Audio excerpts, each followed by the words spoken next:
This is an age of disruption, of profound revolutionary change. What we're really asking ministers is to empower the ambassadors. The only thing that you really push forth is the truth. You don't see many women represented when it comes to the decisions as to how to handle the pandemic.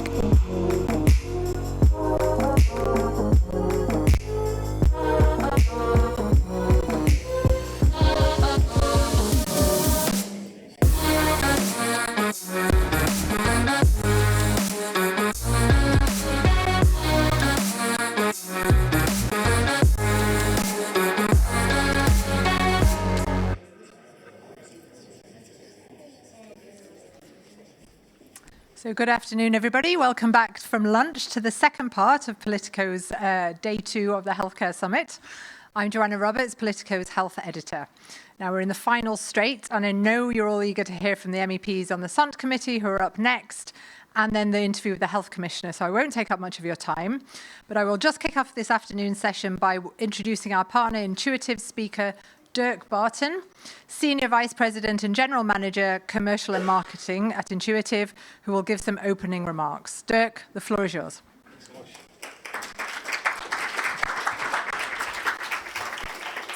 Thanks, Joanna. Dear distinguished guests, dear ladies and gentlemen, happy to give a few thoughts before the panel is starting on this important EU health policy topic starting in a few minutes. My name is Dirk Barton, Senior Vice President and General Manager of Intuitive Surgical in Europe, and as such, I'm in charge of that business here in Europe. And Intuitive, for those of you who don't know, this company has been founded already 3 decades ago. And the vision of the foundation of this organization was that minimal invasive care is life-enhancing care. And with ingenuity and smart technologies, we believe that we can support surgeons to heal without constraints. And that was the core of the development of the Da Vinci platform system. And you have the chance to see that product downstairs. You can do a test drive to feel why this is intuitive technology.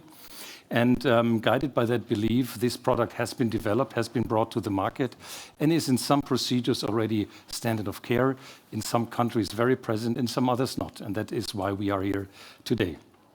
And robotic-assisted surgery is a kind of minimal invasive surgery. Here, a surgeon is sitting on a console and is remote steering something we call the patient cart. On this patient card, the patient is attached, so 2 instruments go into the patient, a vision technology, an endoscope goes into it, and the surgeon is remotely controlling these devices. And why are we doing that? By doing this, the surgeon has an enlarged vision. He sees 10 times bigger than with his own eyes, and he can control the very precise and small instruments in a perfect fashion. So he can do more precise maneuvers, and he's less harming the patient. And the term robotic, of course, is misleading. These devices don't do any movement without the control of the surgeon. Still, the word robotic-assisted surgery is used very often. Now, the company has kicked off his growth and his mission in the early 2000s. In 2000, here in Europe, a French and a German surgeon on the same time did the first prostatectomy, so the radical removal of a cancerous prostate.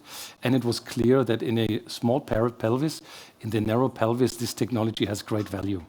From there, it made its development in other urologic procedures, then pivoting over to gynecology, and today it is strongly used in all soft tissue applications in general surgery. So everything from your throat until the pelvis. So here, in the meantime, we can say that 7,500 of those Da Vincis are positioned around the globe, of which around 1,500 are positioned here in Europe already.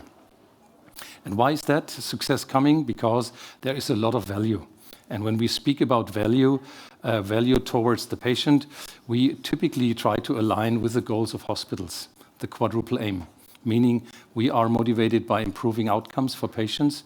We are motivated by making the patient experience better, but also the care team experience, the surgeons and the nurses experience better, and everything at a lower total cost of care. That is something often people don't understand, because obviously comparing a robot with a scalpel has a price difference. But if you consider the overall total cost of care, this calculation is extremely positive. So the value we are delivering is clear, and these care teams have another big benefit, because with the help of that technology, we can educate in a very standardized fashion. We can measure the performance of those users, of the surgeons and the care teams, and we can adopt the surgical education based on those measurements. So here, users are being trained on the web, in our intuitive web platforms. Then they pivot over into simulation education. So like a pilot, they are sitting in a fairly realistic environment and practicing without harming any patient. And from there, they go into our training academies, where we have in the meantime 29 of those throughout Europe. And they learning how to proficiently use these devices. Any development above that is peer-to-peer education from surgeon to surgeon. And that, of course, brings me into the reason why we are meeting here today and why this panel is discussing EU health policy going big or going home. And let's consider a moment that the next European Commission term will end its duration at the end of this decade. And I think it's a good moment to envision how do we want to have healthcare applications being offered to our hospitals and to patients until the end of this decade. And similar as in other regions of the world, Europe has the stress of a rising healthcare cost. We have the stress that workers, surgeons and nurses are overstressed, that we are losing them out on their pathway going into these businesses. And we have an aging population, and with attached increasing more severe diseases. And this happens in parallel, that every patient today is informed and everybody wants to get the best treatment and want to get equal access to those kind of pathways. So I'm urging and I'm asking the panel here to have this in mind by discussing the future of healthcare delivery in 2030.